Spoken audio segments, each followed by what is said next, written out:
মধ্যপ্রাচ্যের উত্তেজনা যেন নতুন মোড় নিচ্ছে। দীর্ঘদিনের টানাপোড়েনের পর এবার মুখ খুলতে শুরু করেছে ওয়াশিংটন। প্রশ্ন উঠছে, পরিস্থিতি কি যুক্তরাষ্ট্রের অনুকূলে নেই, নাকি কৌশল বদলের পথে হাঁটছে তারা? সাম্প্রতিক বক্তব্যে মার্কিন প্রশাসনের ভেতর থেকেই উঠে আসছে ভিন্ন সুর, যেখানে সরাসরি সংঘাতের বদলে জোর দেওয়া হচ্ছে কূটনৈতিক সমাধানের ওপর। বিশ্লেষকরা বলছেন, এটি শুধুই কৌশলগত পরিবর্তন, নাকি এর পেছনে রয়েছে চাপ, সেটিই এখন বড় প্রশ্ন। কারণ ইরানকে ঘিরে চলমান উত্তেজনায় মাঠের পরিস্থিতি আগের মতো সহজ নেই। একদিকে সামরিক প্রস্তুতি, অন্যদিকে আন্তর্জাতিক চাপ, সব মিলিয়ে জটিল হয়ে উঠছে হিসাব।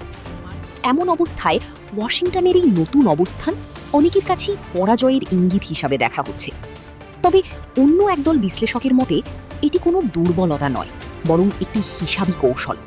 কারণ সরাসরি সংঘাত এড়িয়ে দীর্ঘমেয়াদে লাভবান হওয়ার চেষ্টা করছে যুক্তরাষ্ট্র। সব মিলিয়ে পরিস্থিতি এখন টান টান, একদিকে উত্তেজনা, অন্যদিকে কূটনৈতিক তৎপরতা। এখন দেখার বিষয়, এটি কি সত্যি পরাজয়ের আভাস, নাকি নতুন কৌশলের সূচনা? পুরো বিশ্বের নজর এখন ওয়াশিংটনের দিকে।